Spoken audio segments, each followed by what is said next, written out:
Welcome to Comics on a Pyre, a channel to have a meaningful conversation over movies, life, books, and shows, and maybe just a spot to spend time BSing over comics. If you like your entertainment with a bit of substance, then you, my vagabond friend, have come to the right tavern. Tether your horse by the post and come right on in and warm yourself by the fire. Tap that subscribe button, and for the next few minutes, my fellow George Carlin reprobate, lend me your ear.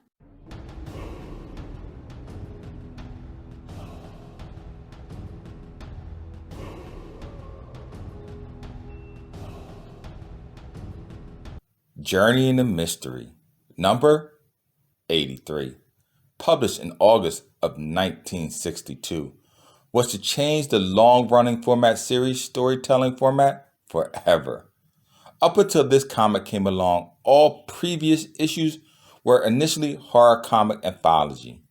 It changed to giant monster and science fiction storytellers later in the 1950s.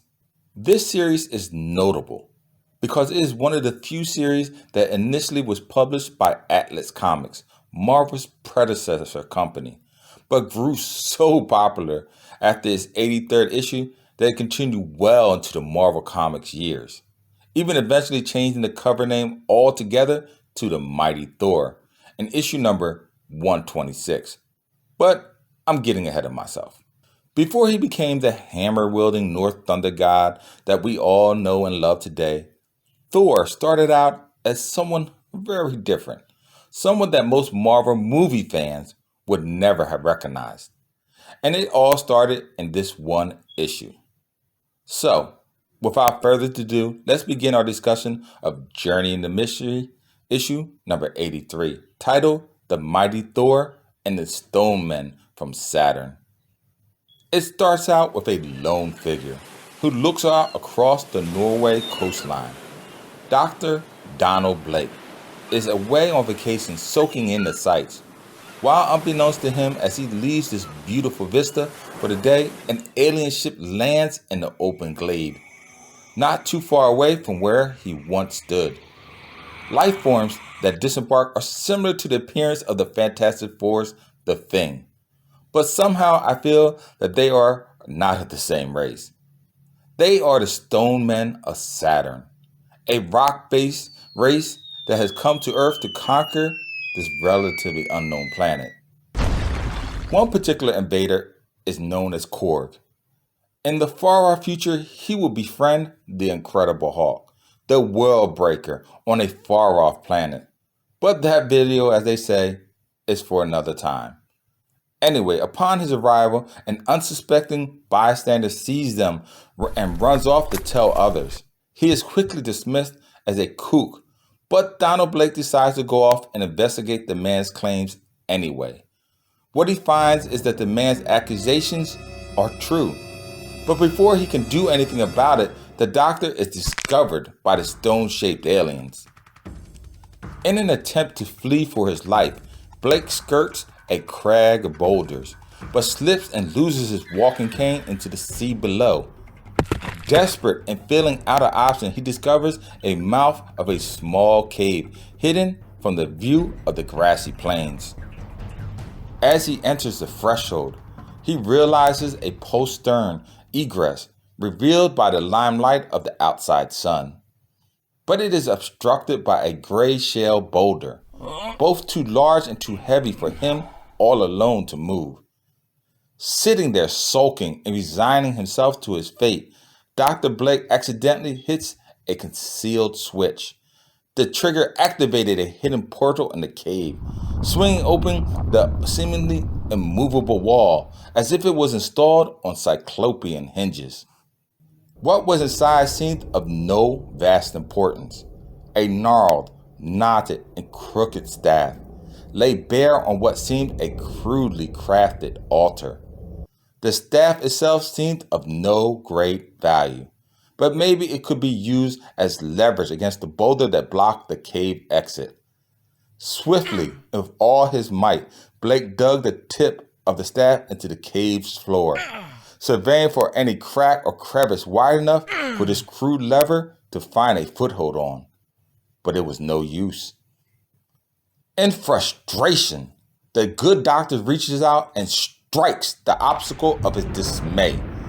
Instantly, a strange feeling falls over him as energy starts to engulf him, in fact, changing the very molecules of his being.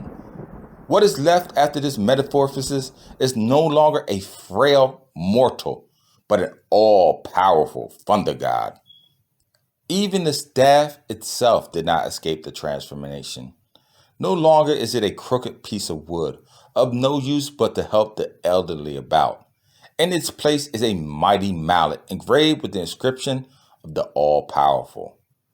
Whosoever holds this hammer, if he be worthy, shall possess the power of Thor. This is where I myself observed a few things about this immortal comic book character. It seems, at least in this rendition, that the wielder of Mjolnir is not Thor, the thunder god himself, but it is the wielder who possesses Thor's body and power, but still stays his mental self. Another thing I thought of was that if the staff is Mjolnir, then can just about anyone come along and pick up the cane, or do you need to be worthy as well? All these conjectures will be disproved though, as in future issues we find out that it was Odin himself, the king of the Norse gods, that planted the staff there originally for his son to find. But this important storyline note too is revealed in future issues. But for now, we are just staying within the events that transpired in the pages of this issue. Also in this comic, we learn that the hammer cannot be away from the wielder for too long, or the possessor returns to their original vulnerable self.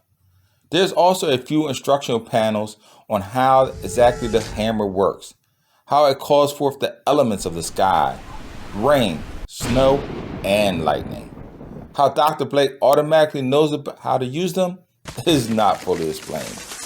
But in the end, Thor, with his newfound strength, makes it out of the cave and fights the alien rockmen from Saturn, thoroughly defeating them in one-hand combat, relieving them of their weapons, and even defeating their robot champion, smashing it to pieces with a thunderbolt hurled by Mjolnir itself. Realizing that they are outpowered, the Cronins pile back into their ship and flee back into the sanctity of their space with their fleet in tow. And this is where the U.S. military comes into the scene. Not wanting to reveal his new identity to the world, Dr. Donald Blake slams Mjolnir onto the ground, instantly transforming him back into the lame middle-aged man, unsuspecting of any great deed. And this is how Goldilocks enters the world of Marvel. This issue is paramount because it marks the first appearance of Thor, and the series starts to become all about Thor and his adventures there on out, slowly not becoming an anthology book showcasing different monster stories every issue.